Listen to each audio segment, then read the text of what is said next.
Hi everyone. Just starting off, just to say I hope everyone is feeling okay today.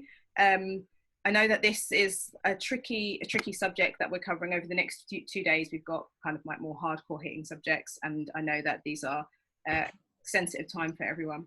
And this year is, I think I begin every session by saying, isn't this year weird? But truly this year is weird and it's definitely a little bit stressful.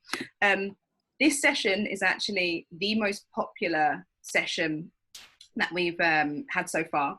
And we've got a lot of people that are going to be watching it back. So some people have submitted their questions before. But anybody that does have any questions, Q&As are open. You can ask anonymously as well. You can put stuff in the chat if you want to. But if you'd like to hide your identity or ask anything anonymously, please use the Q&A. And on there you'll be able to select something that will hide you, and you can ask anything you want and anything you need to throughout this session. Right, just checking, so it's one more person just emailing just to make sure. Okay, for some reason they can't get online. Sorry guys, bear with me a sec. I am not sure how to help them. Right, what I'll do is while we start it, I'll message them at the same time. 2020 is the year of ultra multitasking, so it is, isn't it? Right. There we go. So I'm going to leave them at the same time. So if I stop or space out for a second, that's what's happening. Okay, so we'll get cracking anyway while I wait for that person to send me something back. Right, so again, this is a Q&A session. Anyone that needs to ask anything, please do throughout it, and we will incorporate those questions in it. So today, I'm joined by Devine. She's a psychotherapist, she's a grief advocate, and she's the author of It's Okay That You're Not Okay, Meeting Grief and Loss in a Culture That Doesn't Understand. And the reason I asked Megan to take part in this is actually because I found her through my own grief journey, found her online, and then I just love everything that she posts and everything she writes about. Just really resonated with me and really helped me through a really, really difficult time. Her book, her site and Instagram, Refuge and Grief, is amazing. If you haven't come via that source, please go and look for it online. She's helped so many people. The book is great, and I've actually gifted it to a few people as well that have been through difficulties and have struggled with loss like myself. It's an amazing resource for people that are going through something, but also if you want to support somebody going through grief as well, or understand a little bit more about it, and you'll find great ways to support others. So Megan, thank you and welcome, and thank you so much. Get that the right way around. If you can tell us, how have you found yourself in the grief space? Yeah. First, I want to back up a little bit and say that it's doing media. I hear so often ooh, grief. Nobody wants to talk about that, and then we have sessions like this where, as you said, it's the most popular session, and the reality is that everyone wants to talk about grief. Mm-hmm. It's just that we don't want to talk about it in sort of those conservative old school ways of talking about it, where there's something wrong with you if you're feeling sad and you're supposed to be happy, and have you tried medication, and all of these sort of ways that we traditionally conservatively talk about grief that just close people down. Nobody wants to talk about grief that way, but when we have really honest, open, validating conversations about grief, when we open that space and allow people to tell the truth, everyone wants to talk about it. So I'm really glad that everybody's here. I'm really glad that you and I get to connect and have these conversations. They're really important. So how I found myself here, I have been a psychotherapist for 20 years, which is kind of strange to think about.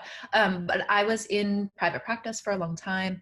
I worked primarily with women and women-identified folks who were sort of coming awake in their lives and realizing that the life that they had built for themselves was not true to who they were, and doing a lot of trauma work and addictions work and a lot of grief and a lot of pain and a lot of loss. I worked with a lot of physicians who were seeing death and suffering in their practices and didn't know what to do with it because the medical industry really silences professionals from being humans.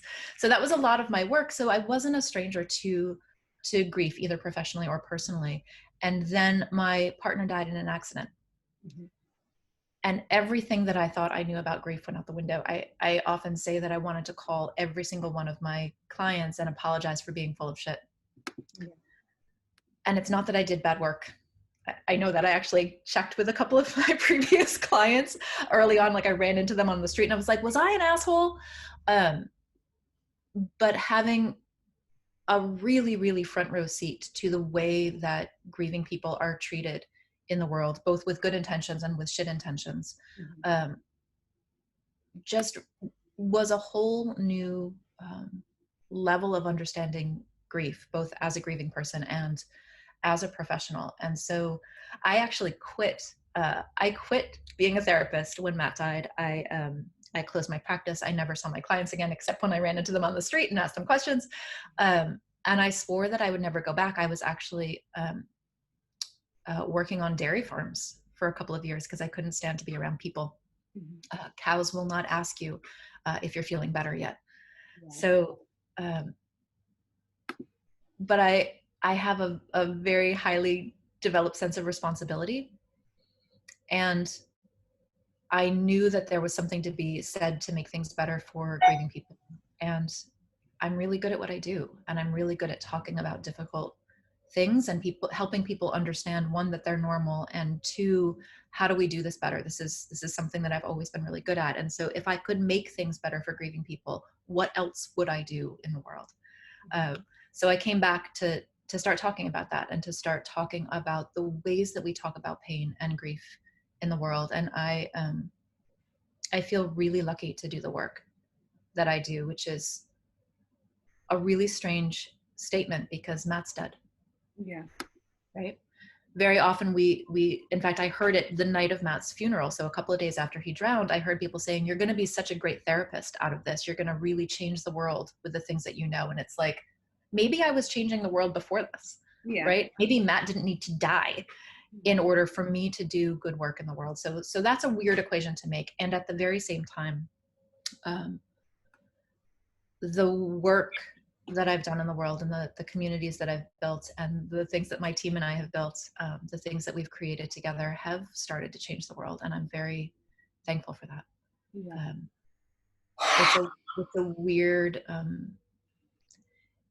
It's a weird dissonance to walk that I get to have a really amazing life and do really amazing work that helps grieving people and those who want to support them. And to also have at the very same time wishing that it were different. Yeah, of course.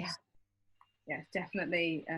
Wow, you've been on a journey. And so how did you, I suppose, get to the space where you've written the book and created Refuge and Grief? Like what was that? Yeah, so I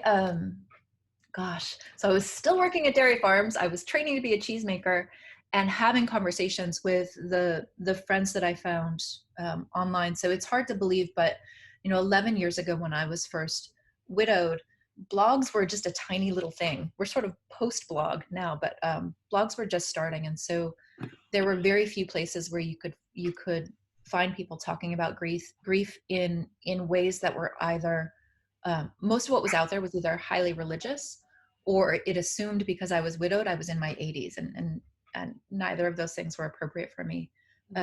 So it took a long time to find reflection, to find people who sounded like me and who were willing to talk about the realities of loss in the same ways that I was. And where I started was sort of looking at what have we done for each other? What have we created for each other here in our own little band of people? And how would I talk about that more? And so the very first thing I did, so before Matt died, I was in private practice, but I was also a clinical ghostwriter working for an educational publishing house. So they did a lot of audiobook material. And so taking that experience and taking what I had found with my own little sort of cohort group of grieving folks was, I can take what I'm learning and sort of bring everything that I've known myself to be and what's helping and what's not helping, and sit there with a microphone and talk. Yeah. And so that's what I did, like literally like with a really cheap gaming headset at my kitchen counter, usually starting at 4 a.m. because my dog was asleep. Yeah. And just sat there and talked into the headset for a couple of weeks, and came out with the the original audiobook that sort of launched Refuge and Grief as a business. So that was in 2012, I think, was when I started production on that book. And the company that I had been working with picked it up, and they were super excited. And we did all of this great development work together with one of my favorite editors in the world. And then at the last minute, they dropped it. Oh. Which actually did turn out to be one of those coveted blessings in disguise, because I believed and still believe, obviously, in the work, but in that particular message that I had put together. And so I launched it on my own. I literally launched the very first website for Refuge and Grief as I was moving cross country. So like stopping at our hotel at night, me and the 2 cats and the dog in the van, and like getting the website ready to go and making sure that the audio book was downloadable and like finishing all the tech stuff. And then just started writing, writing and writing and writing and writing and writing and pitching everywhere, and getting those very first articles about the reality of grief and what it really means to be a grieving person and what it really means to be a supporter, and had some really big wins in those early days. Some really big platforms that helped move the work out into the world. And I think this is sort of a coming back to what we talked about in the very beginning. It's like, when we talk about grief in ways that don't pathologize or shame grieving people, everybody wants to talk about it. So those early articles that I put out in 2013 and 2014 on places like HuffPo and I can't even remember where else now, but they were among the top 5 articles of the year on those platforms. Wow. Right?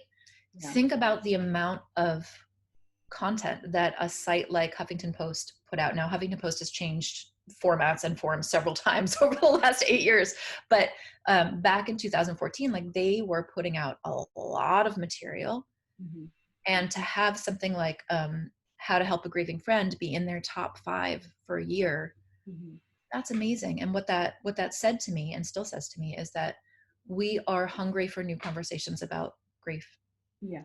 Everybody wants to talk about it. And so that sort of building process with, like, I will write about this, I will get it into places where people like me will find it, and then it will take care of itself. So that's sort of what developed and sort of grew out of that, right? And then for me, really listening and learning on the fly, like, oh, I put this out here, and here's the conversation that happened because of that. And that tells me, oh, this is something that grieving people want to know more about. So let me write about that piece. So really, like, jumping from step to step and stone to stone by listening, drawing from my own experience and drawing from what those early readers and listeners were telling me. Yeah. Right. I mean, the cool thing is if you listen to people in pain, they will tell you what they need.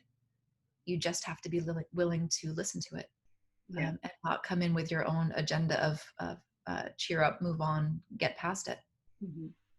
Yeah, absolutely. And I think one of the things that drew me to Refuge and Grief initially, and whenever I've pointed other people towards that resource, it was seeing a post of talking about what things are normal in grief.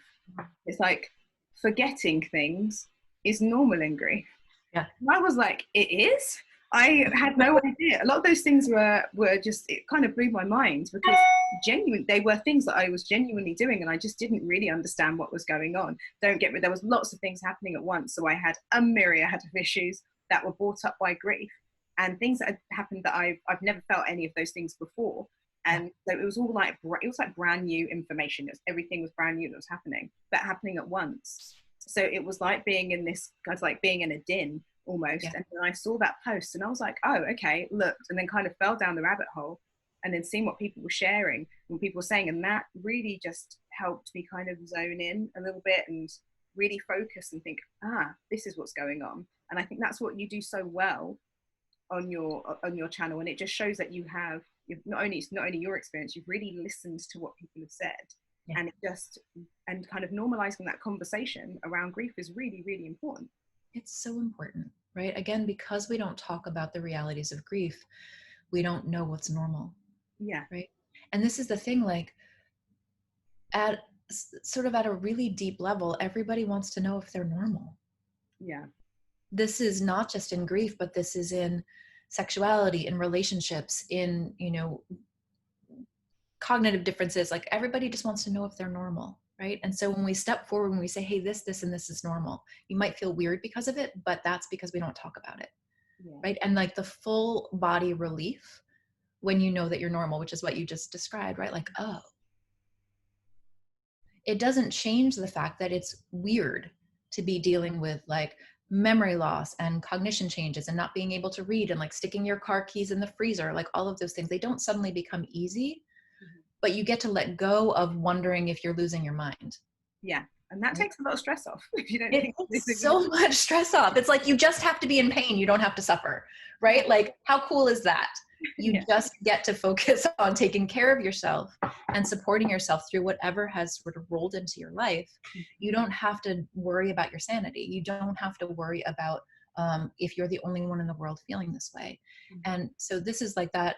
That's our campaign. It's called Project Perfectly Normal, right? Perfectly Normal Grief. Anything you experience in grief is normal. It's uncomfortable, but it's normal. And this is another thing that like, when we tell the truth about our own experience, we give other people that gift of knowing that they're not alone, right? So when you see comments in an Insta post, right, and this person says, oh my gosh, this happened to me, and the next person's like, I thought I was the only one that happened to. And then it's this rolling effect of like, wow, when we have spaces where you're allowed to tell the truth and other people acknowledge that truth, like exponentially we change the world that way, right? On an individual basis, on a cultural basis. Like there's this really cool movement that's started with people telling the truth and supporting other people's truth. It's the coolest thing. Yeah, absolutely. And I think you've said a few times there that kind of the normalization of it as well helps people support others, because the title of your book is so perfect, because it's kind of talking about it in a culture that doesn't understand it. And one of the things that I noticed in grief was that I kind of started to feel not alone amongst my family that were also experiencing it. We're all definitely having our own individualized experiences, but in the outside world, people just didn't understand. And so then it was a really hard process. You know, during the process, I don't know if anyone else that's watching has had this. I genuinely lost friends because of grief, because they just didn't get it. And they were, I'm going to say it, they were assholes about it, but it's because they didn't understand. So I'm not kind of completely mad at them, because I'm like, oh, they just don't get it. But it took me a while to get there. But then it was having to deal with the anger of that on top of that. It was a lot. So it's good to come to your page and see it again, other people saying this happened to me too. Was really helpful. That is such an added cruelty to loss, right? Is that you lose friends. Yeah. And this is one of those situations where, because we don't talk about grief in any sort of real normal sense, our friends and our family members, and honestly even the therapist, but that's a whole other story, like the people who are trying to be supportive, they are part of this culture, right? So they have been trained from the get-go that what we do when your friend is struggling is you cheer them up, you tell them to look on the bright side, you remind them to feel grateful and to, like, we cheer each other up. That's what we're trained to do, right? We don't like to see the people we care about in pain, so we try to make that pain go away like it's our job, because we've been told it's our job. So you're right? Like, it's not your fault if you don't know how to show up for your friend, right? It is your responsibility to check in with them and see, like, this is what I know to do to help you right now. Is it helping? Yeah. Your role as a supportive person is to be awkward, right? And to ask questions, not interrogate, but to be like, all I want to do right now is cheer you up, but I feel like that's the wrong idea. Like, is that true? Right? Is that accurate? Like, that call and response thing is relationship. Yeah. But again, like, we're fed this line that your job is to cheer somebody up. And also, it's scary being a support person, right? Because you've got this friend who's normally like competent, on top of things, great sense of humor, whatever. And now they're like, they don't seem to be eating. You can't cheer them up. They're crying all the time. And you're like, fuck, is there a real problem here? Again, we've been taught in our culture, in pop psychology, in Medium articles, that like, if your friend is sad, there's something very wrong. No, your friend is fucking sad. Yeah. Right. So again, we're misinformed. And this is actually very much like systemic and structural racism, right? Like as a white person in a deeply racist culture, I can't help but be racist. Mm-hmm. That's not my fault, but it is my responsibility to question the things that I don't normally question, right? Yeah. Because I don't see things, because I have grown up in a system that is built for me. Mm-hmm. Of course, I don't see the pain around me, right? But it is my responsibility when I become aware of that pain to do better, to ask better questions. Yeah. Same thing in grief, right? We have been taught that grief is wrong, that sadness is wrong, that anger is wrong. Maybe not wrong, but not healthy, right? We talk about grief and anger as negative emotions or dark emotions, which is deeply racist to talk about a negative emotion as a dark emotion, but different story. We've been trained to see happiness as equal to health, and that does everybody a big disservice, right? And so I feel like a lot of my job is to change the world around grieving people so that grieving people can just be grieving. Yeah. Right? All of that other stuff that gets heaped on top of a grieving person, wondering if you're normal, hiding stuff from other people because they're going to judge you for it or try to cheer you up or dismiss your loss, losing friends, losing family members. I don't want that stuff to be happening for a grieving person. I just want you to be able to fall apart as much as you need to fall apart and not fucking worry about it. Yeah. Absolutely, because all those things are added pressure when people minimize what you're going through, don't understand it, and it's lovely when people try to cheer you up, but sometimes you're just not in the mood for that. And so kind of avoiding kind of like anything public, avoiding events, anything like that is again, it's something I saw that was normal, because there was a period where I remember counting, my friend worked it out, I didn't leave the house for 42 days. And I didn't even realize. She was like, she kept coming around all the time under the guise of other things. She was like making up excuses because she was the person who behaved the most, I suppose, functionally around me.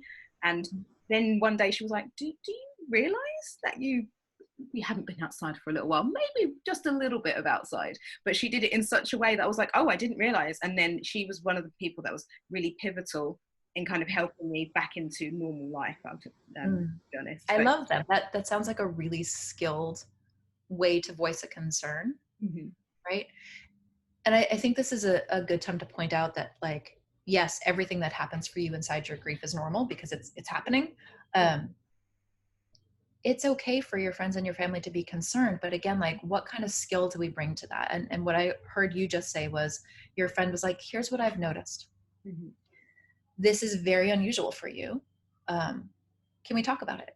Do you think that maybe it might be time to leave the house? No pressure.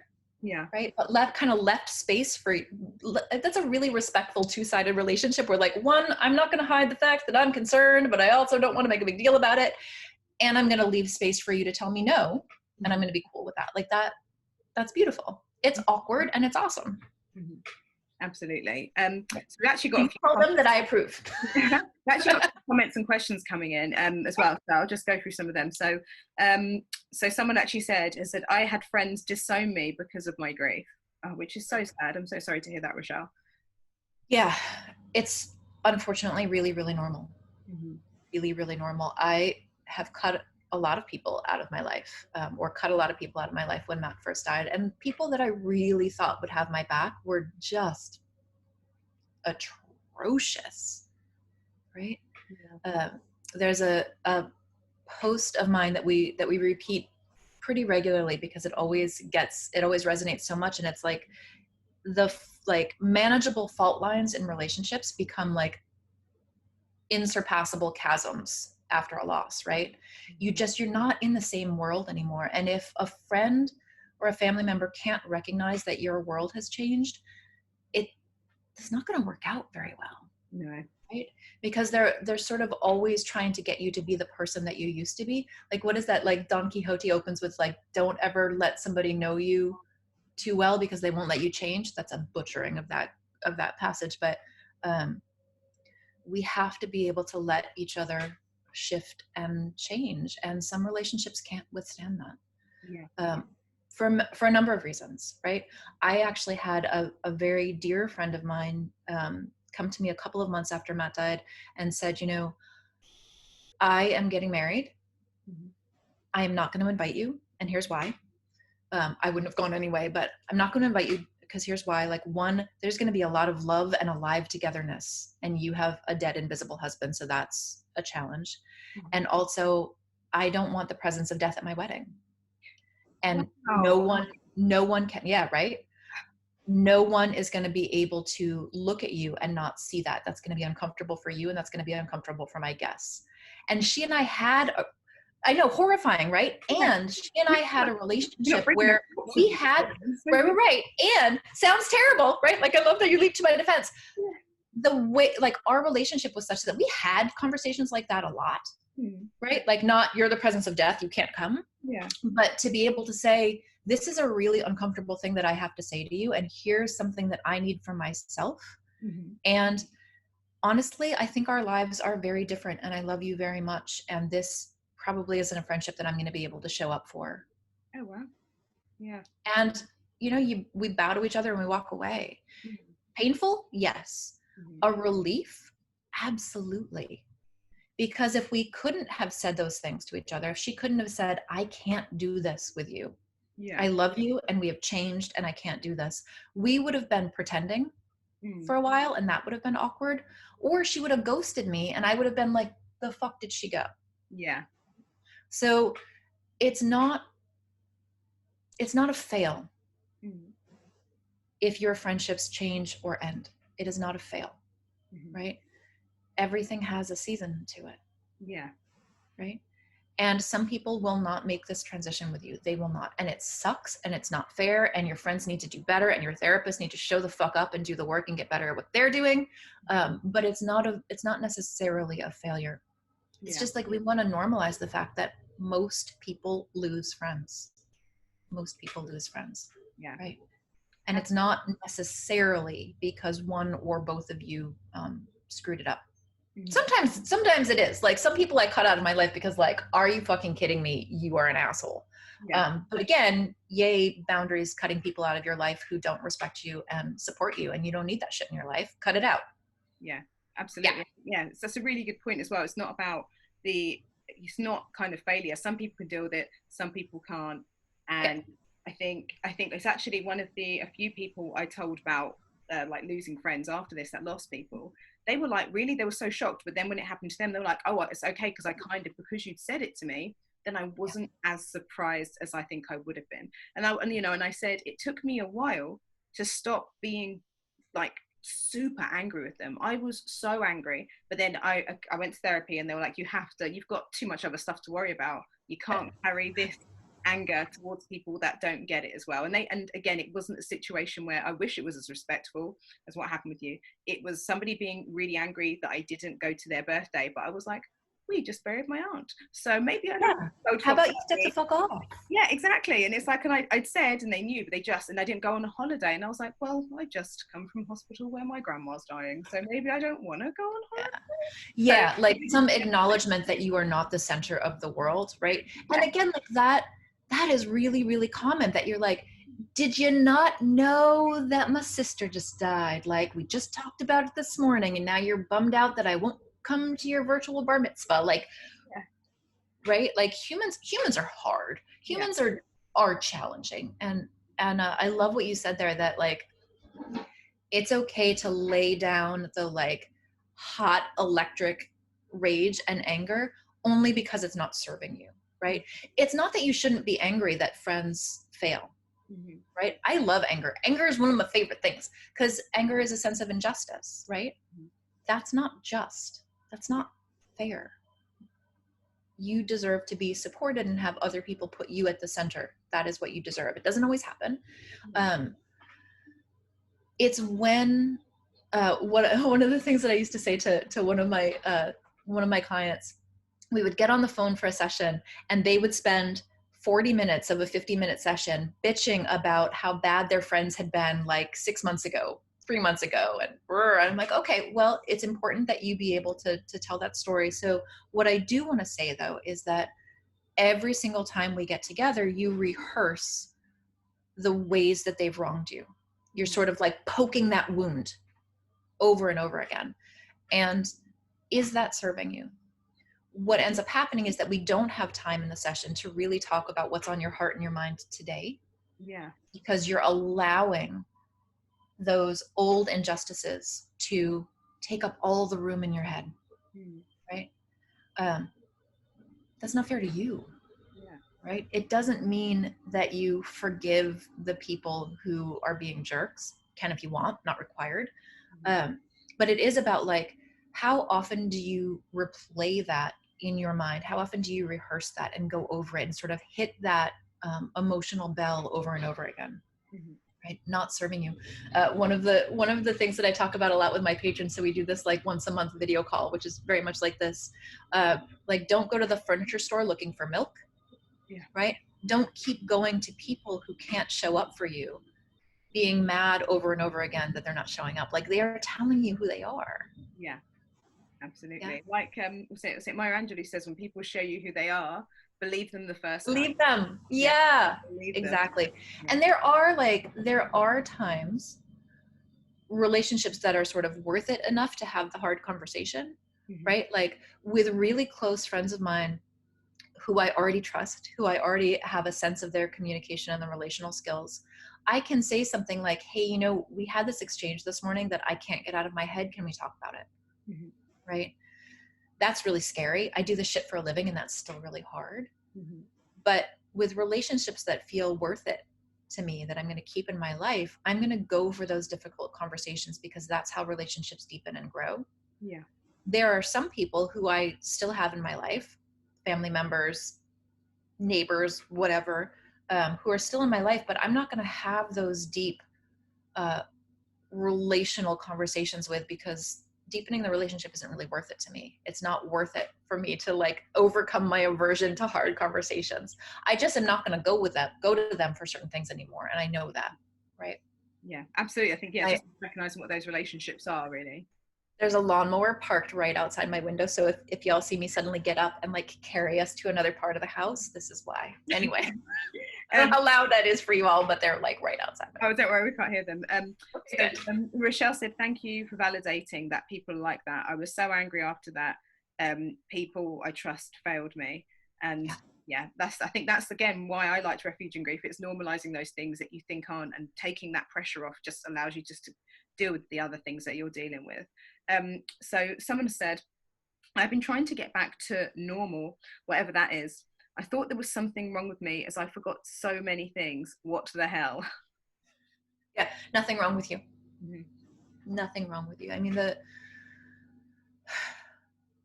the image that I usually use for this, right, is like, you've got 100 circuits of brain energy or energy every day.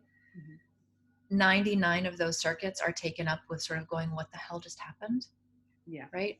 Especially soon after a loss, there's a lot of details to take care of. You're reordering the world. Like, there's a lot to take care of. And that means you have one circuit of energy left to remember where the keys are, to remember if you fed the dog yet, to know what day of the week it is, to know what fucking month it is, because it is 2020. Who the hell knows? Yeah. You're not running at full capacity. And we have this expectation that full capacity is doing well.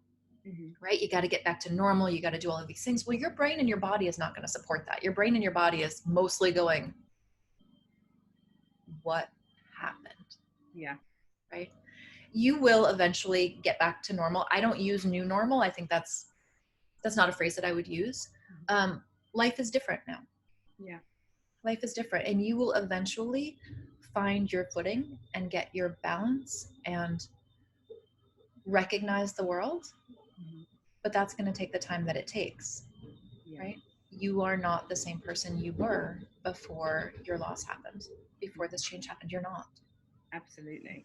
I saw actually a really good analogy on the BBC. They did a short video, this was years ago, and actually around that time, again, when I was like going through everything, and they talked about grief being, so if life is a circle, grief is scribble that fills it up.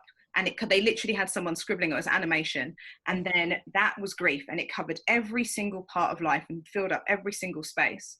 and they were like, the scribble, it doesn't get smaller, but life gets bigger. And then they just showed it, and life gets bigger, but occasionally, you know, when we have moments that trigger us or milestones, that life is that's gonna shrink right back down to being filled with that scribble of grief. And then eventually it will ease out again, and it stays there, it just kind of gets bigger around it. And that's kind of, you live with it in a way, don't you? And I know that animation you're talking about, and I love that one, because normally what we think about is like, here's grief, and over time it gets smaller. No, it does not get smaller, right? The person didn't come back, like that's not going to get better, but life does contract and expand around it. It is a natural process. So like, natural processes can't be rushed. You can support them, right? You can support them or you can fight them, but you can't rush them. So life will, that circle will grow around that vacancy, right? But that vacancy will always be there. In fact, so Matt died a little over 11 years ago. I was trying to count the months, but I can't do that today. A little over 11 years ago. And literally like 2 nights ago, I had a dream that I was telling somebody, they were like, oh, I haven't seen you in such a long time. You're doing so great. Like, and all of these things are happening in your life. You must be over it. And I pointed at this big cavern that was right next to me. And I was like, trust me, I still trip. Right? 11 years. Nothing wrong with me. Right? That void, that crater that his loss created in my life is not going anywhere. I know where it is. I know what brings it into focus. And I still sometimes trip into it. Right? That's life. That's normal. Right? So I think there's a redefinition of what it means to be normal that happens as a culture, as a community, and as individuals. What does it look like to populate a world without my person in it? Right? We don't know yet. You haven't built it yet. And we've got a few more questions. Hi everyone. I had a termination at 23 weeks due to medical reasons which compromised my safety and my son's safety. It will be 3 years on the 14th of November. As this date rolls around, I feel like there is no space for my grieving. How do I manage that? What a good question. Such a good question for so many reasons, right? Terminations for medical reasons are often a very private loss, because we don't come to those losses with any skill at all. In fact, there's usually just much like deaths due to gun violence, like there's a lot of rhetoric, there's a lot of panic, a lot of shaming, a lot of misinformation. So even not an anniversary season in a US election season that's fucking crazy, even without all that stuff, like a normal ordinary Wednesday, those losses are challenging, because we're not really allowed to talk about them. So thank you for bringing that up. 3 years, like in any kind of loss, is like the people around you, their lives have gone back to normal because they have a life to go back to, right? You don't have a life to go back to. Year 3 sucks. Year 2 sucks, right? Like, again, because we don't talk about grief in this culture and what's normal and what's human and what's to be expected. Like, you're not over a loss in 6 weeks or 6 months or 6 years, right? I consider 3 years really early grief, right? Maybe not like right close to the impact zone, that sort of haze of the first year or so-ish. Really hesitant to put any sort of timestamp on anything because everybody is different. But I think the thing to remember here is that 3 years is early. You're also living with a loss that most people don't understand. If they've got any experience with it at all, it's people shouting at each other. There's a lot of questions and a lot of confusion. So you overlay that with nobody knows what to say with the death of a child. Nobody knows what to say with death of any kind. So we've got awkward on top of awkward, on top of uncomfortable, on top of awkward. I would be surprised, honestly, if you said you felt really well companioned in this. Doesn't make it better, but I want to validate and normalize that feeling really alone in your specific loss is really common. Really, really common. Shitty and really, really common. I hope that you know some of the online resources for terminations for medical reasons. There are a bunch of them. If you don't know them, DM me and I will connect you with a couple of them, because these are, this goes back to what we were talking about in the beginning, right? That like everybody needs a place where they can sort of take off their facade of everything is okay and be able to tell the truth, and being able to have finding others who are like you, right? There is such intense relief in that. And it's not that somebody has to experience the same kind of loss in order to understand and support you. That's not accurate, right? Like I can talk to other people who were my same age with a lot of the same demographics, whose partners died in the same month, in the same manner, and we do not get along, right? So it's not that you have to find a perfect match and that perfect match will meet all of your needs, but there is very much something to be said for finding people who have walked similar territory, right? Especially with losses that are as deeply misunderstood as this one. Yeah. Yeah. Absolutely. And, there are people that have conversations about this. There is, she's a British influencer, but she was on TV, Maggie Simpson. And she talks a lot about baby loss, and she also has really great resources that she shares and works for a few charities. So please, look her up and see if there's anything that could be helpful. And I think people having these kind of open conversations are so good. I know that when I'd revealed like what happened, so in less than 2 years, I had 9 members of my family died and my long-term relationship ended. And it was just thing after thing after thing. The moment you thought something was normal, then it was like, oh, someone's in hospital again. And it was crazy. And then for years, I didn't say anything. And then I did an interview and it was in the press. And I wrote like a first person account as well of it. And when I did that and shared it, so many people then said, oh, by the way, this happened to me. Actually, one of the kind of main things that happened the day that I wrote about how I felt about that time and what it had changed for me, one of my friends from university messaged me to say, I'm at work and my dad died 2 days ago and I haven't told anyone. And I was like, what are you doing at work? She was like, I didn't know what to do. I just came here. But she was like, I don't actually want to be here, but I don't know how to say. And so I literally had to talk her through telling her bosses, and they were like, why are you here? And basically home. But she was just in shock. And it wasn't until she read that she realized that she was like, what the hell am I doing? So I think there are people out there and great resources and conversations happening. Yes. And this again is the power of telling your own story, right? We need that permission of somebody else's voice to go, oh my God, me too. Right? Again, we go back to I'm beating this drum a lot here today, but the more we talk about this, the more we talk about this. And because we don't talk about it, we get situations where my dad just died. I'm at work. I don't know what I'm doing here, but I don't know what to say. Right? If we have these conversations, then we get to have these conversations.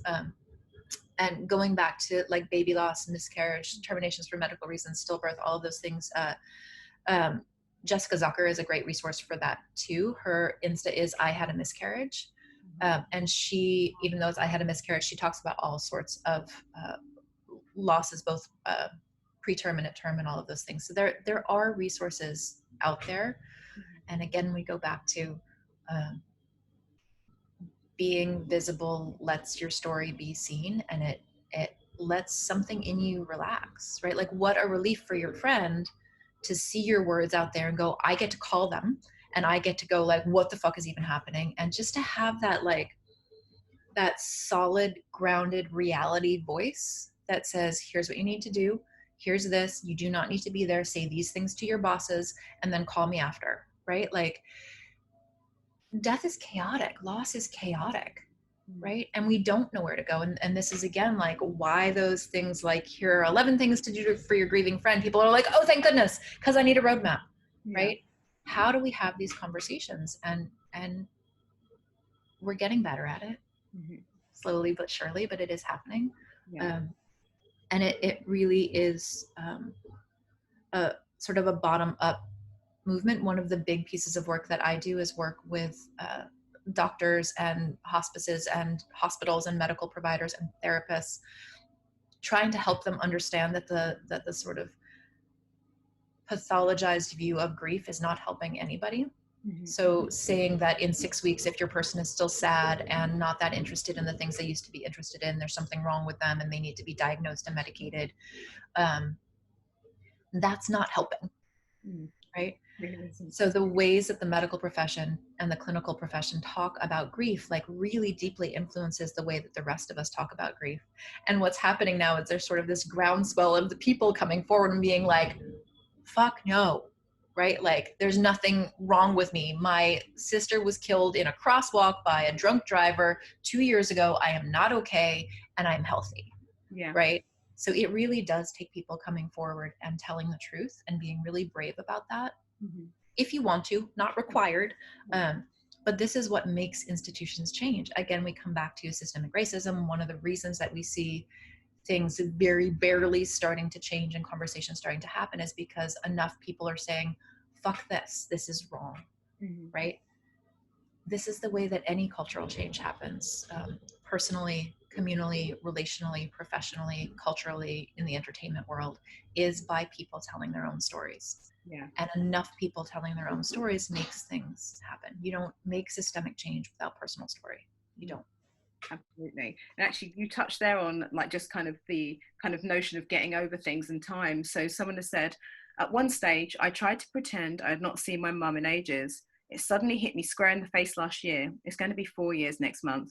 And I can feel myself getting sadder and sadder. It's getting harder to cope. I mean, what do we say to that? One, we say that that's normal, and that makes perfect sense. Yeah. Right? There's no one right way to grieve, right? You've also never lived without your mom before. So all of this is new, right? A lot of people do that. A lot of people say, like, they're just in another room, or, you know, they're just on holiday. I can see them later. It's sort of a way of borrowing against your future self, right? Like, I need to get through what's ahead of me, and I can't let in the enormity of this loss right now. That's normal. That's not doing it wrong. That is normal. That's survival. Right? And what I hear is that now, some of that is circling back, right? Some of that deep sadness is circling back. And my guess is, you know, you're in, as uncomfortable as it is, you're in a place where you can start to let in a corner of that, and it's going to hurt. Right? So it doesn't become like, oh, fuck, I'm doing this wrong because 4 years on now I'm sad, or I have to get myself out of this sadness. Like, those are options, not your best options. Another option might be like, okay, so sadness is arriving. What do I need for myself, given that sadness is really big? What would feel like a supportive net underneath me in this sadness? That is a very different question than, how do I stop being so sad? Yeah. Absolutely. So 1, normal. 2, you didn't do anything wrong by sort of making space in your brain for a few years. Nothing wrong with that. 3, how do you welcome this? Not welcome it like, yay, I'm so glad you're here, but welcome it like, oh, you're here. Okay, that makes sense. Yeah. You know, come in and let's have a cuppa and see what you have to say to me. Absolutely. Really allowing yourself to feel those feelings. Again, that what I've learned so much from your page is doing that. And there were times like, no, I'm just not going to go. No, I'm just going to sit here and cry. And that is my plan today. And it's like, I'm just crying because I'm sad, and I'm sad because of loss. And this is normal. I've lost something. I've lost things I really like as well. And I really love. And it's feeling those feelings and just really giving into it. I just stopped hiding it after a while. I was like, you know what? I just don't want to hide it. I don't want anything veiled in anger or veiled in anything else. No, I'm really pissed off because this happened, and I'm sad, and I'm going to go over here and cry and shut up and leave me alone. It's so much easier, right? Yeah. It's messier, but it's so much easier. Like, you know, there's that image of, like, have you ever tried to hold a beach ball underwater? It's really hard. And no matter how hard you try, it's going to pop up places. Like, but if you just let the ball be the ball in the water, like, then it's good, right? If you stop fighting your emotions and instead give them space to exist and understand that they're valid and they have a voice and you have needs, then you don't have to fight them. And, like, how much energy does that free up? How much space and movement does that free up when you allow yourself to feel how you feel when you feel it? Absolutely. We've got some other questions. I have quite a few questions, which is awesome. Keep your questions coming, everyone. Thank you so much for the work that you do. I am in the current Writing Your Grief group and loving the space there. My partner died in front of me, not illness, and I was unable to help him. I'm wondering if there is additional work or therapy I should be doing because of the trauma I experienced. So, yeah. Yay, Writing Your Grief. Fucking awesome community. I think that the word trauma gets thrown around a lot, and not a bad thing. In the broad sense, everybody gets to define trauma for themselves, right? So like what feels traumatic to one person may not feel traumatic to another. Watching somebody you love die in front of you and you can't do anything to stop it, that is trauma. Yeah. That's right? peak trauma, isn't it? That is trauma. I would, I don't want to get too much into like, trauma work here. So I'm going to speak kind of broadly, but finding a therapist who is deeply trauma informed. Not all therapists are trauma informed. Trauma informed care is stuff that understands that you can't just not think about it, that you can't just tell yourself you did the best you could, right? Trauma informed care is really going like, of course you feel guilty. Of course you have intrusive thoughts. Like, of course you can't stop replaying it. Like, let's talk about how we take care of you inside of that. So trauma-informed care should really not be trying to talk you out of how impossible this is, but instead be really understanding that all of those sorts of classic trauma responses make sense. How do we care for you around them, right? So that's where I would go first is, and this is also a place that supportive friends or family can be really helpful, sort of doing some research and recon to help you find therapists that are trauma informed. One of the things that can happen now because of the pandemic is people aren't necessarily tied to a geographic location for their therapy. I would probably advise against places like BetterHelp. Nothing wrong with BetterHelp, but trauma-informed care is probably beyond the scope of what they can do through a platform like that. Unfortunately, it's going to take a little bit of work, which is why I say tag friends and family if that's appropriate. Finding the right therapist is challenging in the best of circumstances. Finding a therapist who won't sit there like a deer in headlights when you tell them that you witnessed your partner's death and you couldn't do anything about it is more difficult. Right. And I say that from personal experience, right? So I knew a lot of therapists when Matt died, and I went to several of them, and most of them fell into two camps. Deer in the headlights. Oh my God, like you could be with your partner at breakfast and they'd be dead by lunch. I'm like, yeah, that happened. Might want to have a bit more skill around that. Or in the other camp of like, yep, that's too bad. So you need to move on and get over it, right? So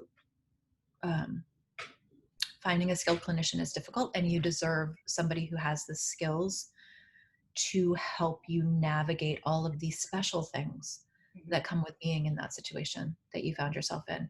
The other thing that I would say is therapist or not therapist, finding people with whom you can share the details as you need to, but putting some parameters around that. So one of the things that happens with any sort of intense emotion and with trauma and with flashbacks is it can feel like it takes over everything.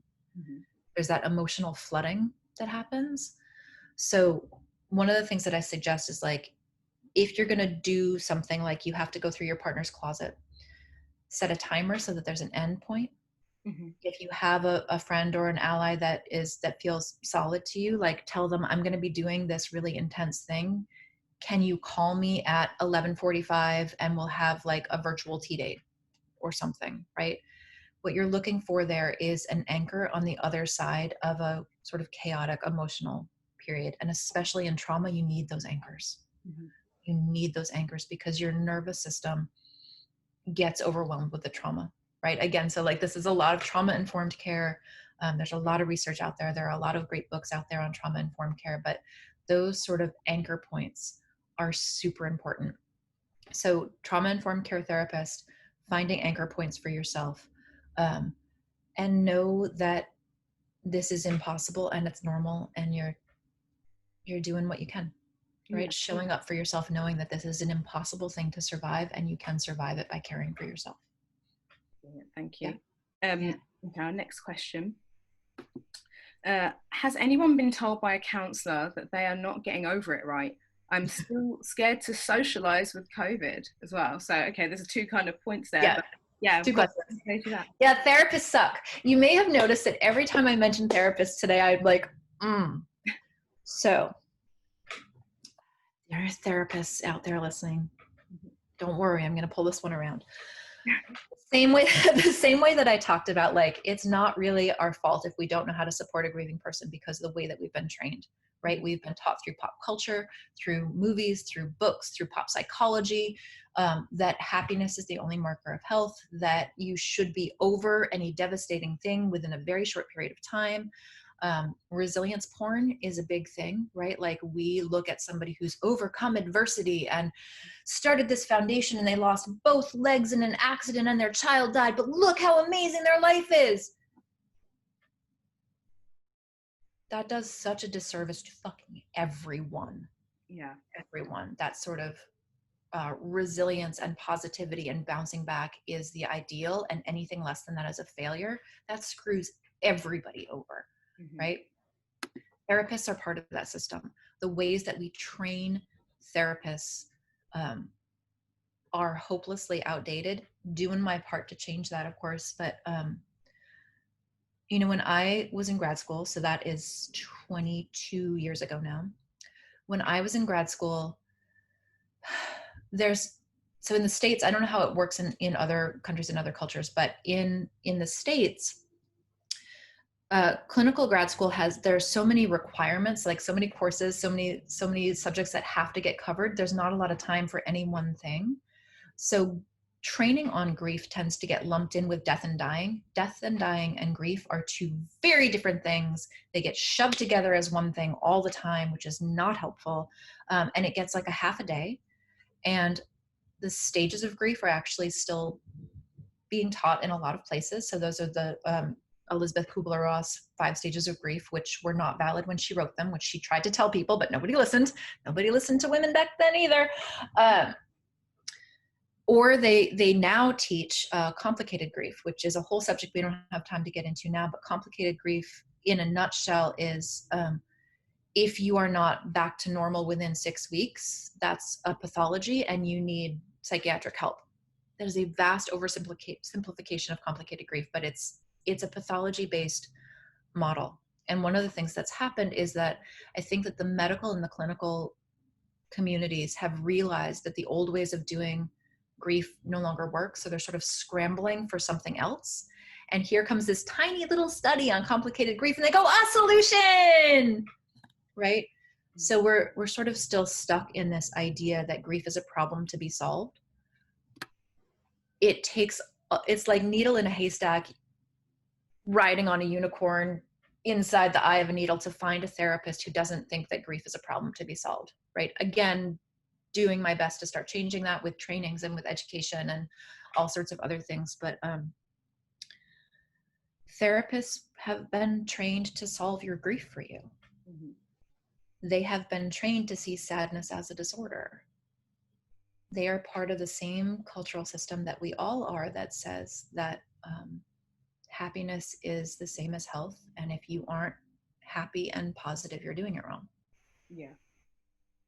I find myself apologizing for my profession all the time. Like, what courage it takes to be in pain, to go through all of those steps, to go find some stranger to open your heart and your mouth to in the best of times. But then especially you've lost somebody, you're feeling, nobody else understands you, and you work up all of this courage and you go to a therapist and they tell you that you should have been over this already, that you're not doing this right, that you're not working hard enough. You're never going to talk to another therapist again, and you just lost out on the person who should have been your ally because they don't know any better. Or maybe they do and they're just bad, right? There's a short little video that we have on my YouTube channel about how to find a good grief therapist. So there's a short series of questions that you or your support person can ask somebody, and the person's answers will tell you a lot about how they're gonna work. One of the things that actually happens is really frequently is somebody works up the courage to go to a therapist. The therapist maybe isn't like an outright jerk, but we're also sort of trained to respect professionals, respect doctors, respect therapists. So like, this doesn't really feel right, but maybe they're right. And you know what? I can't find another therapist, so I may as well take this tiny little sliver of support that I might get because I can't get anything better. And I hate that too, right? I want everybody to have somebody in their corner who really hears them and supports them.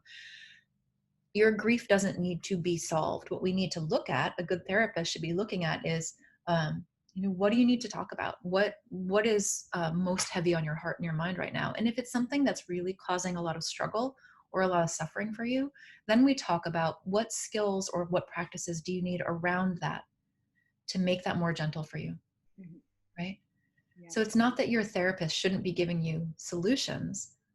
It's just that they shouldn't be solving your grief. They should be looking at, where are you suffering?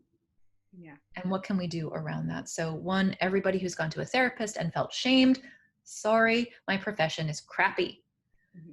Two, you deserve to have somebody who hears you, and there are amazing therapists in the world. There are. It's just challenging to find them, right? Yeah. Yeah, thank you. We've got, oh my gosh, we have a lot of questions. So, yeah. So we got plenty of time. Woo! First of all, thank you for the book. I did audio because I can't concentrate to read. I went to 2 different therapists and all they wanted to do was talk about themselves. Your book saved me. I have lost all my friends and his co-workers that used to be in contact with me in the beginning, and now nothing. I still feel really numb at times. 2 weeks ago, I lost my job due to COVID-19, so I feel that I was making some progress.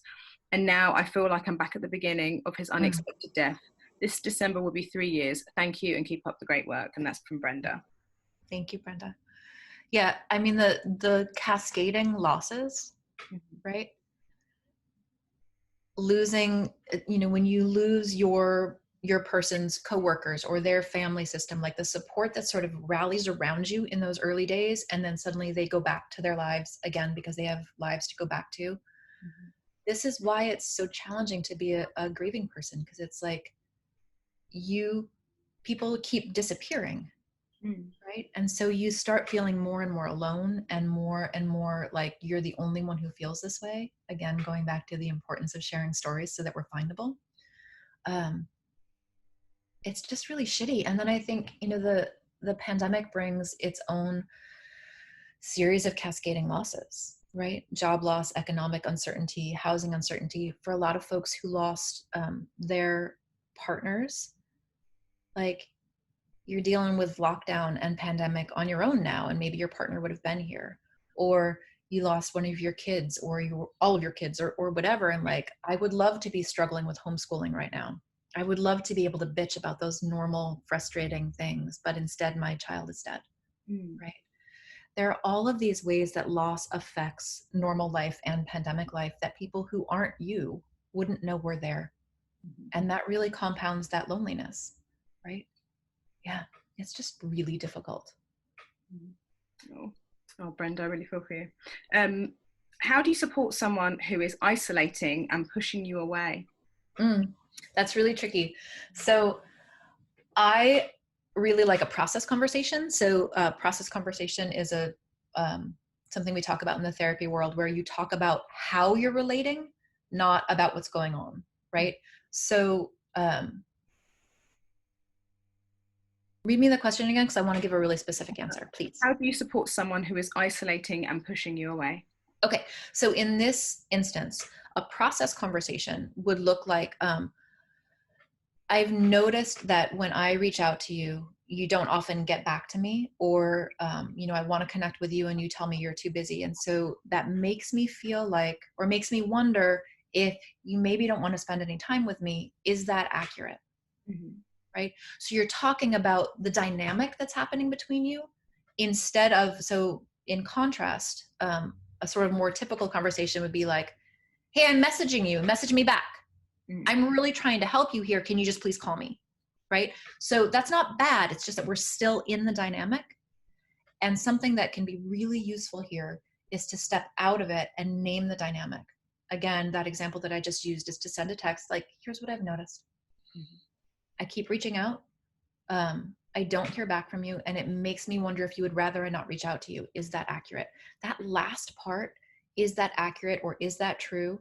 Or however you want to phrase that in your language, that's the important bit, right? Because we all have assumptions about what's going on, right? I bet that you've like made up a story about why this person is not responding to you, and here's all of this, and it might be true, but we don't know because we haven't checked it out, right?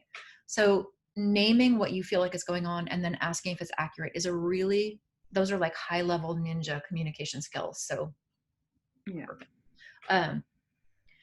But that's what really shifts relationships, right? Is being willing to have those process conversations. And you may hear back from the person, and like if they're willing to have that conversation with you, they might say, yeah, it takes so much for me to answer a text. You're not going to hear from me. I love you. I appreciate that you're messaging me. I'm rarely going to answer. Mm-hmm. Right? Great. Then we have that information. Yeah. Right? Just because you use really high level ninja, awesome, amazing relational skills does not mean the other person is going to meet you there. They might ignore you. They might pretend. They might be like, no, we're good, and not say anything else, right? But we want you to know that you used some real skill to reach out and talk about what was happening, so that you can be so that you can really deliver the love and support that you most want to deliver, right? There's no guarantee that we're going to get the response that we want back, but we can at least do what we can to sort of help that happen. Yeah. And an example from my own life, right? So I tend to not be a communal processor of emotions. I tend to need a lot of space. And so when Matt first died, I had one friend who, truth be told, bugged me, even though sweetest person in the world, best of intentions, amazing human being, but stylistically was really bugging me at the time, because everything bugged me at the time because my person was dead. But they would text me every day to check in. I almost never responded. And then after 4 or 5 days of not hearing from me, they sent me a message. They're like, okay, so here's what's happening for me. I'm concerned about you, but I know that's my stuff. And I know that you just need a lot of space. But I'm also like, I would like to know that you're alive every couple of days so that I don't worry. Can we figure out a system? That was perfect, right? Because I was able to say, yeah, I'm not responding to things right now, and I'm okay, and I don't want to be crowded. You're absolutely correct, right?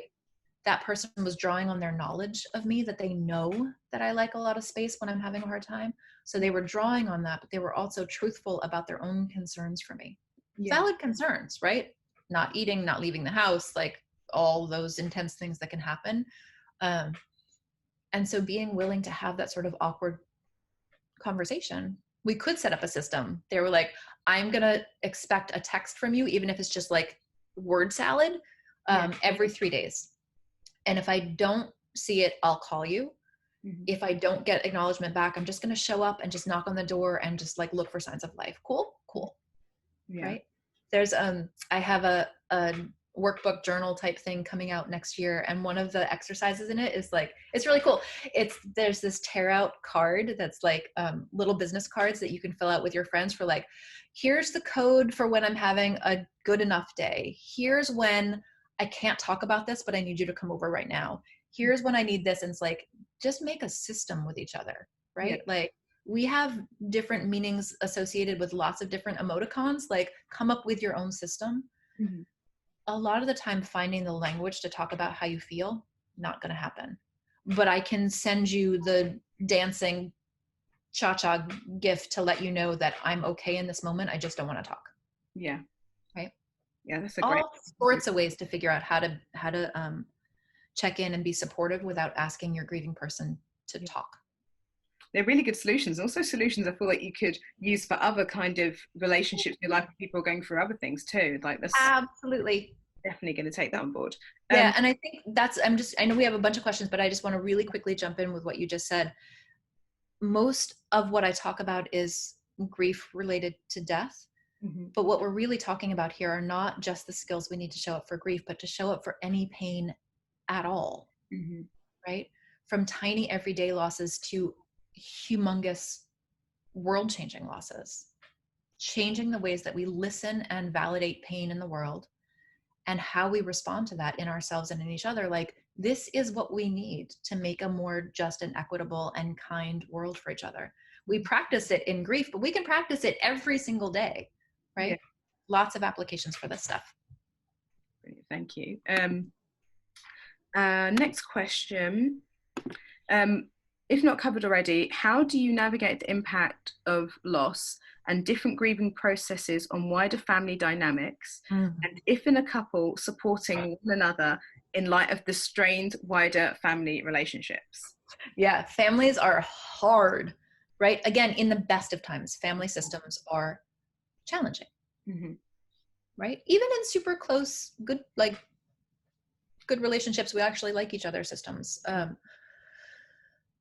I think the biggest thing to remember is that even though one person died, everybody lost somebody different, right? So again, I'll speak to my experience. So my partner died, but for Matt's son, his dad died. Those are two different people. Yeah. Matt as a partner, Matt as a dad, Matt as a son to his parents, Matt as a son to his father, plus Matt as a son to his mom. And like everybody lost a different person. So we add that on top of everybody's got a different style, emotional style, relational style, the way that they deal with stress. I will say that for the most part, we can expect each person to be more of themselves, right? For example, my father-in-law tends to completely shut down and ignore absolutely everybody under any kind of stress. So when Matt died, he didn't talk to anybody for months, even though he had shit he was responsible for. Yeah. Right. My stepson was 18. He turned 18 the day after his dad died. Very standard 18-year-old male in Western culture. He wasn't going to talk about his emotions, right? So he wasn't going to talk about his emotions after his dad died. I tend to go very logical, practical, deal with logistics, manage people, make sure that everybody is where they need to be, when they need to be, and that they have me to come to when they need to talk about shit going sideways. Of course I did that after Matt died, right? So everybody is going to be who they are. Yeah. In good ways and in not so good ways. So several things here. One is to acknowledge that everybody's grief is valid, even when it's different from yours, especially when it's different from yours. Of course it's different. They are a different person and they lost someone different to you, even though the same person died. Yeah. Right? So we want to acknowledge that everybody has the right to their own expression of grief. Now, how do we manage those differences? Again, I'll use a personal example. Matt's mom, who was not a big part of our life, wanted Matt to be buried in a very expensive cemetery with a lot of like religious stuff, which was not him. Yeah. Right. But how do we navigate that with his dad, who was like, I don't want to talk about it, with his son, who's like, all of these different things that various people need. Well, we can have a process conversation about that, right? We can have a process conversation where we say, like, we've all got very different needs for this. Is there any common ground here? Right? Acknowledging differences is a way more efficient and effective way of dealing with differences than battling it out. Right? This is classic couples counseling 101 here. Where is the common ground? And this is true for any kind of family system. If you have got, your own little personal family with like partners and kids, however that thing works together, everybody's going to have their own different needs. Everybody's going to talk about grief differently, right? Putting the normalcy of differences on the table allows a more free flow of conversation and communication. You're not going to have any one solution and nobody's going to agree, but let's acknowledge that we're not going to agree. Yeah. So where do we overlap and how do we go from there? Right? And how do we respect each other's differences? Most family systems cannot tolerate those conversations. We should say that too, right? We are again talking about high level ninja skills where people respect each other. That's not most people's situation, right? Yeah. So how do you deal with the difficult people? Boundaries. We deal with the difficult people with boundaries, right? Again, personal experience. I could go to my mother-in-law and be like, that's a really interesting opinion. That's not something I'm going to do, but I support you doing it on your own time. End of conversation. Yeah. There's one of those early articles that I published, so you can still find it on HuffPo and you can find it on my website, how to deal with judgment on your grieving process. It's also in the new book that's coming out next year, but like this sort of 3 or 4 step formula for dealing with judgment of any kind that's coming towards you with whatever the relationship is, right? And it's really understanding that you do not have to defend your own grief. You don't have to defend your relationship, how you're dealing with it. You don't have to defend any of that, right? And I think that's what happens. You know, one of my long-term readers, who is actually now a dear friend of mine, I had put out a post that said something like, just because somebody is nice enough to ask does not mean you have to answer. Yeah. Right. And she was like, that's mind blowing. I'm Canadian. We always answer. Like, you don't have to. Right. Yeah. If somebody asks you to justify how you're doing things, it's okay to say that's not something that's up for discussion. I'd be happy to talk about something else. Right. So again, there are relational communication skills that you can use. There are also boundaries that you can state and walk away if they're not being respected. The big thing to remember is that everybody's grief is going to be different, and every grief is valid. You just don't have to be present for it if it doesn't support you. Yeah. That's a really good question. I was thinking there's so many things like popped into my head from different scenarios that people have been through. And what about, there's a few times I've had conversations with people who are having these kind of difficulty communicating with families. What about when someone is imposing their grief upon you in your family? So how do I describe this? Like a scenario of like, we're grieving together, so here's what I want, and I'm going to tell you everything, and they don't really give you space to do it. How do people do that without it becoming this kind of anger situation? Because even I had that, and I was just like, I know we're both grieving, but you need to do it over there. kind of. Yeah. How do you give a loving boundary? Yeah. How do you give a loving boundary? And again, process conversation. Yeah. And that, I wish that grieving people didn't have to do so much process conversation, right? Like, I want the culture to be better at this already so that you can just do what you need to do. However, there are times when you need to have these conversations. So you can point that out. You can say, okay, this is a hard time for all of us. And here's what's happening for me. You really need to tell me about everything. And I can't constantly listen to you and really be present. Here's what I need. Yeah. Right? Can we have a little bit of a timeshare? Can we have times where like I get to vent and then you get to vent? Like, I feel like there's not enough space for my grief because we're always hearing yours, right? We want to lead with that love and that connection, right? When you can lead with that connection and that common ground, you can say harder things, right? What we very often do, because we're not accustomed to doing this, and this is no shade, we tend to be passive aggressive about it, right? And that means, like just what you said, like, I got really angry around this. Well, that's because there's something that isn't working for you and you're trying to pretend it works. Yeah. Trying to pretend stuff works is a recipe for disaster. It makes things harder for you, and it makes, like, even if it's not conscious in the other person's mind, the friction is in there. And people who tend to walk all over your boundaries as a general style will just think, oh, I need to do this more, right? None of this stuff is easy. I can give you really clear formulas. That doesn't make it any easier, right? Somebody who is not willing to let somebody else take up space is not going to be willing to let somebody else take up space. That's why we go back to, don't go to the furniture store looking for milk, right? So this is about you saying, looking at the relationship and saying, is this something that means something to me?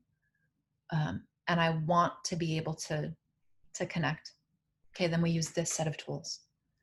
Or, no, this person is a pain in the ass. I never need to see them again. Okay, then ghost them. I don't care, right? Don't respond. Yeah. Load lightened. Woo, cool. I know some people will be like, you can't ghost people. Fuck yeah, you can.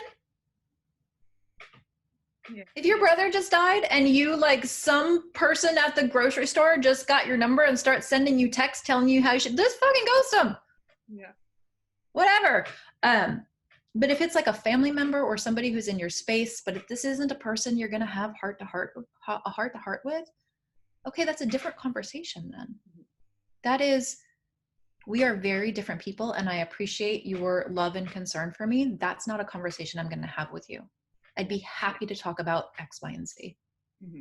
Right? Yeah. So different tools, different skill sets for different relationships. It is work, it is effort. I am sorry that you have to do it. It is not fair. And we still do have to do advocacy for ourselves, right?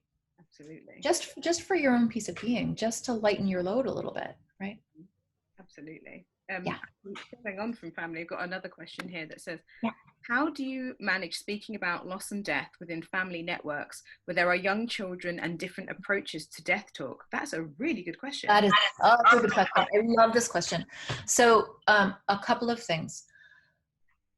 To me, the job of a grown-up, a parent or not parent, the job of a grown-up in a child's life is to let them know that they can talk about anything they need to talk about, and it will always be witnessed and heard and received and validated, right? One of the things that we often do is like, oh, I don't want to show any emotions around my kid. What does that tell the child, right? Children watch grown-ups for a living. It is their job. They are learning how to be in the world by watching what the grown-ups do. If you never show emotion, like, nope, everything's fine, what does that teach a child? That teaches a child that only happiness is acceptable. We do not show our emotions, right?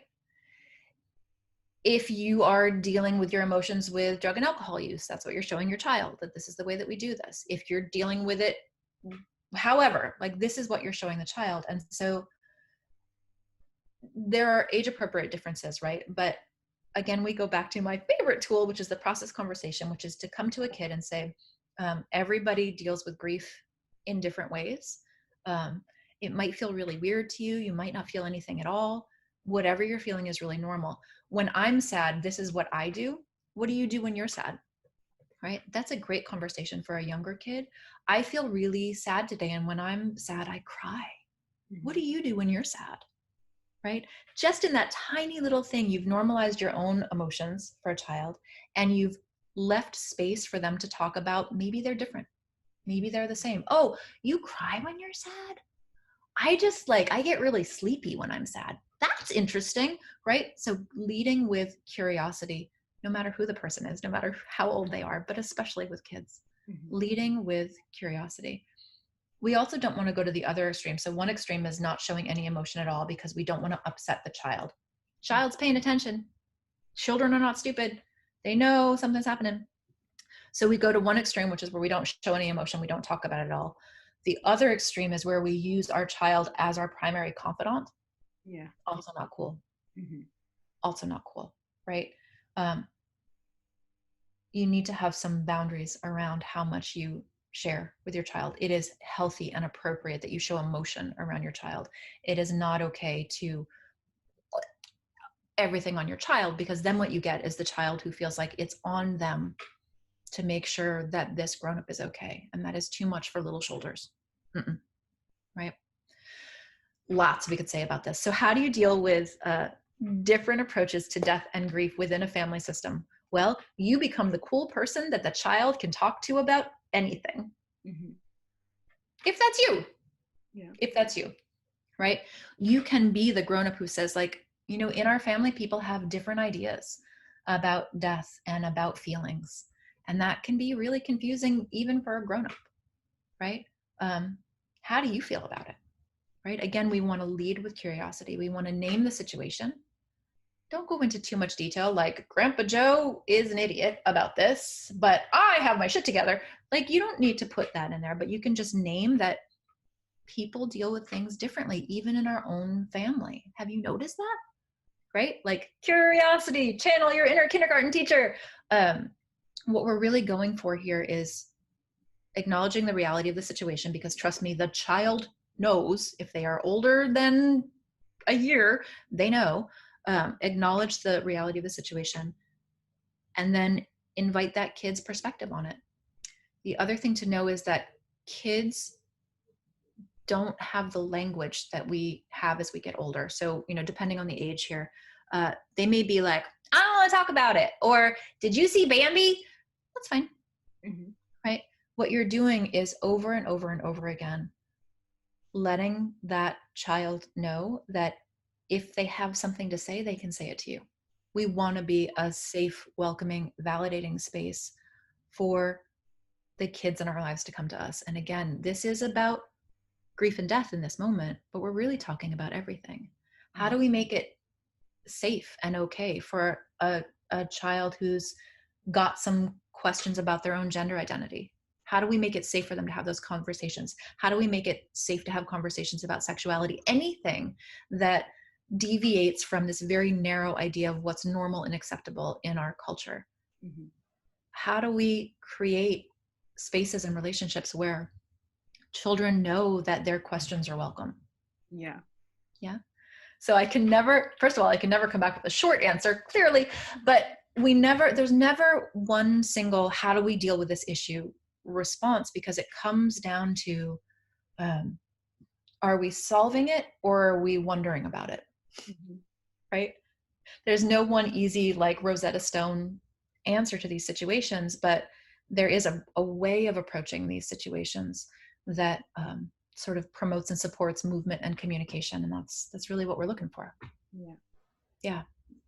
Thank you. And we've got some comments as well, and then I'll go back to some more questions.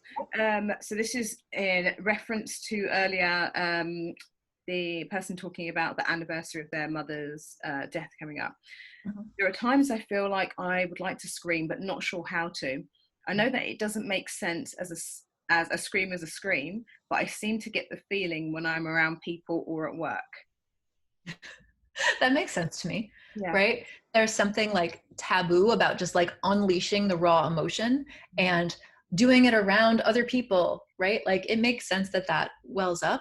Mm-hmm. So here's what I would suggest. It's an art therapy exercise. So it's going to seem a little bit woo, but play with it. Have a conversation with your need to scream. Stick with me for a second. Mm-hmm. If you take a notebook and you take 2 different color pens, you get one color, and the need to scream gets another color. And you interview your need to scream. It will work. And by work, I mean that need to scream has something to say. Mm-hmm. And you can ask questions that you just asked of us, right? Like, why do you show up when I'm at work? Right? You won't necessarily get an answer, but you will get a response. Mm-hmm. Right? Your emotions have something to tell you. Like that's endlessly fascinating and interesting, right? And asking yourself or asking your need to scream those questions as to why don't I do it, right? Like why don't I do it in public? There's a great like intake appointment question for therapy. Not everybody does it, but instead of asking, do you drink? A better question is, how much do you drink? Mm-hmm. Right? Very slight change, but do you drink is a yes or no question. How much do you drink? If the person says, oh, I never do, that's interesting information. How come? Mm-hmm. Right? So asking your desire to scream, like, why don't you scream at work, is a really interesting question. Mm-hmm. Right? There's more to that story, and I think that you will tell yourself. Yeah. Yeah. I like that. That's a good response. So this is from Maura. Watching someone die in front of you and you can't do anything to stop it, that is trauma. Thank you for saying that. My husband died last year from an aggressive cancer at the age of 47. I was his main caregiver here at home, along with hospice. Many people think that hospice is peaceful and that there is time for all these deep conversations. No, not always the case. There was pain management challenges, tubes, bodily fluids. I watched him daily for 2 weeks until he died. I was traumatized. Thank you for recognizing that. Yeah, that's trauma. Yeah. That's trauma, right? Witnessing somebody you love suffering is traumatic. Yeah. This actually kind of links back to what I was saying earlier about how we sort of lump in death and dying and grief into this. If you do it right, it's this like peaceful transition. Sometimes it is. I don't want to take that away from people. But not all death is beautiful.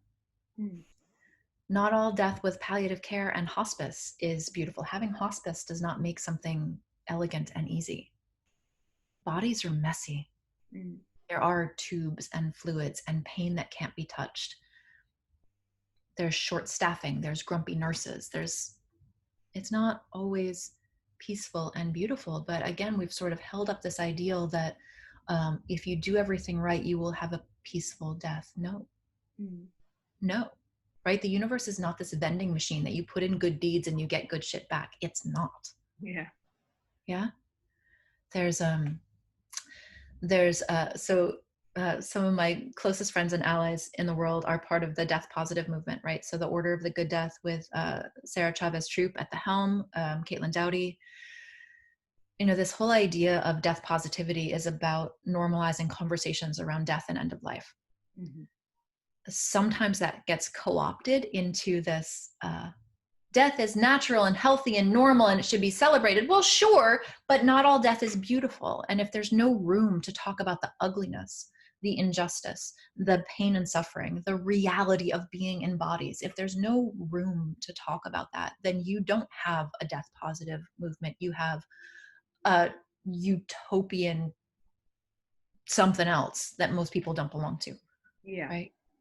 When Caitlin has her conferences, I come in and talk about, deaths due to violent crime and racism and hate crimes. And those deaths are not beautiful. They are not peaceful. Deaths due to cancer and other conditions and diseases that ravage the body are not peaceful. It is hard to die. And it is hard to watch people suffer and die. We have to talk about that. Yeah. Right. We have, and again, some people do have really peaceful, sweet passings. I love that. Right? There has to be room for all of us to talk about the reality of how hard it is to be here in bodies. And the people we love are also in bodies that are capable of great suffering. Yeah. We've got another question here as well. When discussing how to help the bereaved, it feels as if we are preaching to the choir, and the choir, of course, is us. We read articles about how to help a grieving friend, but we are the grieving friends, and we are the ones reading the articles. How do we put this information in front of others? When someone sends the ubiquitous call if you need anything email, we send them a link to an article and hope that they, A, will read it, and B, won't take offense and respond with anger. It seems easier to say thank you to their original useless email and simply withdraw from them and the world. Sometimes that's the best response, right? Goes back to something we've been really stressing in our time together is you got to evaluate the relationship and what is worth your time for a response, right? Your racist auntie who just tells you should get married again in 24 seconds, and just refuses. Don't bother trying to educate there. Take care of yourself. It's okay to smile and nod and say, thanks for thinking of me, right? That is not worth, at this moment, your time to re-educate, right?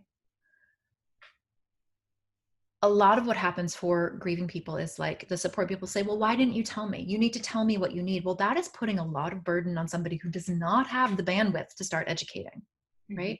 You don't go to somebody who is in the ICU, having just been in an accident. You don't ask them to sort of come out of their medically induced coma to teach you how to best take care of them so that they can go back into whatever space they're in. We put that burden on people in pain all the time. We put that burden on communities of color. We put that burden on people in the chronic illness and disability communities. We put that burden on parents. We put that burden on, tell me how I'm supposed to take care of you. Well, sometimes we do show up and do that education, but it is not the suffering person's job to come out of their pain and educate other people on how best to support them. Sometimes that's not even possible given the situation at hand, right? So when I say these are the things that you can say to help educate and give boundaries and help people learn better skills, none of that is required, right? That's my job. It is my job to educate your relatives and your friends and your supporters. This is why we put material out there so that you can send that article along, whether they read it or not. We can't force that. But my job is to make things easier for the grieving person so they can just do whatever they need to do. Yeah. It is my job to change the culture, right? It is my job, but not only my job, right? The people that I train and work with, but also other colleagues and allies in the field. There's so much good work going on out there across a lot of different disciplines, right? You can't make somebody change their behavior if they don't want to. Classic addictions therapy, right? You can't make somebody change their behavior. What you can do is say, the way that we're talking about this is not helpful for me. Mm-hmm. Here are something I know, like, again, we start with that basic of couples counseling, right? Like, start with common ground, start with, okay, there's a whole other side story that takes too long, so I won't tell you, but start with common ground, but also acknowledge or assume good intentions, right? You could say something like, I know you really want to be supportive to me because you really love me, and it's hard to see me in pain. This is new territory for all of us. Here are some things that would be really helpful for me, and here's what's not so helpful, right? Or you can say, like, this is all new territory for us. I know that you love me and want to be really supportive. Here are 2 articles that have some really concrete things. I can't really explain what I need right now, but these are really helpful. Yeah. Right?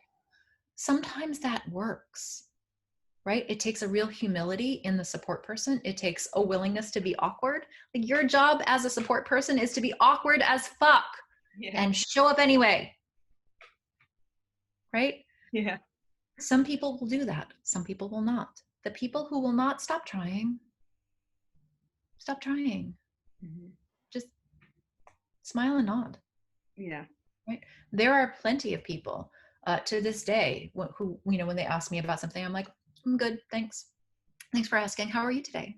Right? Like, move that conversation along. You do not have to go into emotional territory. You do not have to educate others who are not interested in being educated. Mm-hmm. Don't do it. Leave it to me. Doing the best I can. That's a brilliant answer. Does anyone else have any questions before we wrap up? Put it out to the group. Yeah, but in the meantime, where I know that you have your writing your grief. If you could just tell us a little bit more about that, just so anyone that isn't a part of it and doesn't know about it, then they know they can go and join it. Writing your grief is like our acknowledgement laboratory, right? So we open a new session roughly every 5 weeks. So there are 10 sessions a year. And it's not like most writing courses or writing groups where, like, tell us about the funeral. I'm a writer. I don't make prompts like that, but it's a different writing prompt every day for 30 days. The writing prompts themselves are awesome. They're really designed to help you think creatively about your own grief and come into a relationship with your own grief. Mm-hmm. They're also designed to give you a place to tell the whole truth about your experience. So that part is great. Mm-hmm. I love that part. However, the best part is actually the community stuff that happens. So it's a really amazing thing to see what happens in every single group. So I've been running this course for 8 years now. So that's a lot of people coming through. Every single session, people start out saying, this is the first place I've ever been allowed to tell the truth. Right? Now, there are rules and systems and stuff in place to help make it a safe place to tell you the truth. Like, there's no judgment, there's no crosstalk, there's no memes, there's like none of that stuff. Mm-hmm. But what happens when you create communities where everybody listens and validates the truth back to each other? All of those things that we say we want for grieving people, that they feel supported, that they have better emotional regulation, that their relationships are improving, all of those things that we say we want, those actually happen mm-hmm. when you let people tell the truth, which is very counterintuitive to that sort of larger medical clinical world, right? Yeah. Oh dear, you're going to let people be sad. Yes, we are. We're also going to let them be angry and happy and silly and very sad. So the communities that form in there are stunning. Mm-hmm. I had a sense that would happen when I started it 8 years ago, but I am continually blown away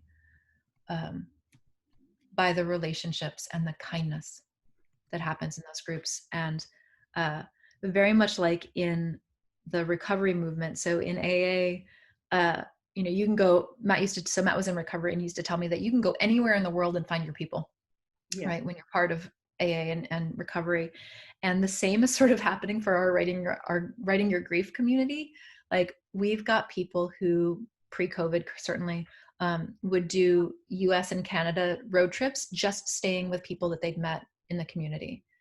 We've got more than one person who had rental property that they gave over to somebody in the community who needed a place to stay. Like, they become family for each other. Yeah. Right. It is amazing. It's a really, really amazing place. And that, I think that sometimes we can like not ask for what we need to people because we don't think we're going to get it. But I want to give you a very brief origin story for the writing course. So when I first started the business, I remember with that first audiobook, I was still seeing individual clients at the time, and I was meeting with a client, talking forever. She was a writer, and her baby died the day before his due date.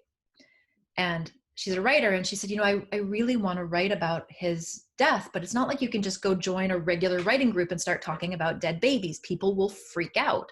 Mm-hmm. She said, I want a place where I can talk about Paul and no one's going to freak. Yeah. And I said, I can build you that. And that's how we started, right?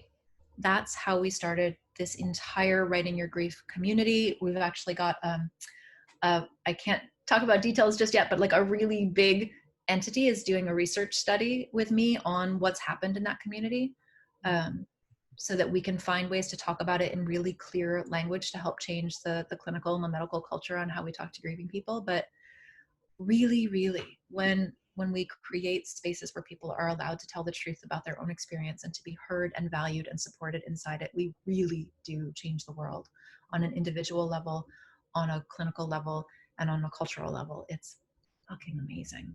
Yeah. Yeah. Oh, brilliant. Yeah. One last comment that's coming. When I go to an event with family, I put on a happy fake face. When I go home, I'm exhausted from putting on my happy face, and the face that I'm okay. How do you deal with this in your life? Question. Yeah, wearing a face is exhausting, and sometimes it's necessary. Right? Sometimes it is necessary. So the first thing I would say is, to the best of your ability, minimize the amount of time you need to pretend. Right? I know that you can't always get out of it. Right? But minimize that to the best of your ability so that you're not in such dissonance with yourself all the time. The other thing is, I really like time travel self-care. If you have to go spend time with your family where you have to, just to protect your own integrity, you have to pretend to be something other than you're not.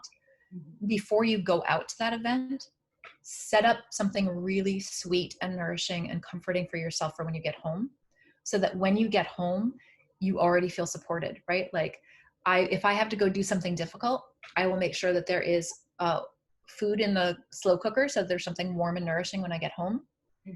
My PJs will be folded on my bed. My teapot will be set up with the tea already in it and the kettle full.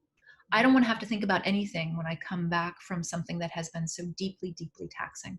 Yeah. Right? So minimize the times where you have to pretend. When you cannot avoid it, take care of your future self. Right? Name to yourself, acknowledge to yourself that I'm going into a situation that's going to be challenging and draining. I'm always going to hold on to my own center. It's like, you never want to abandon yourself, even if you have to put on a mask that says I'm something other than I am. Yeah. Absolutely. Thank you so much. And for everybody that's still watching, I've just added into the chat, if you just want to take the time real quick to go through, I've added in the links to where you can find Refuge and Grief online, Writing Your Grief, the Patreon group, and the book and videos. Just kind of broken it all down so that people can find it really easy. It's all signposted. And of course, if you need any further help, follow Refuge and Grief. Get in contact with us on Instagram or on any of our social media channels, and we'll send you links to anything that could be helpful. And there are lots of groups out there that are there to help you and support you. And there are lots of specialist groups as well, which I think people don't realize how niche and that these groups can be and can get, and they do exist, and they're so helpful. But most of all, just make sure you're being kind to yourself and taking care of yourself. And the recording after the set for the seminars, because there were people that booked but they're going to watch back later, I'm going to process it tonight, and then I will put it on YouTube, and I'll send a link round. So everyone that's registered, I'll basically just send an email via Eventbrite, and you'll get a link to it so you can watch back if you need to. And again, any further questions, please just let us know, and we will organise what we can to connect you with the right people. Yeah, thank you so much, and thank you so much for joining me, Megan. It's been it's been so great to speak to you. So we speak to each other a lot on Instagram, but it's nice to see your face. But yeah, thank you everyone, and make sure you take care of yourselves. Okay, bye everybody. Bye. Bye.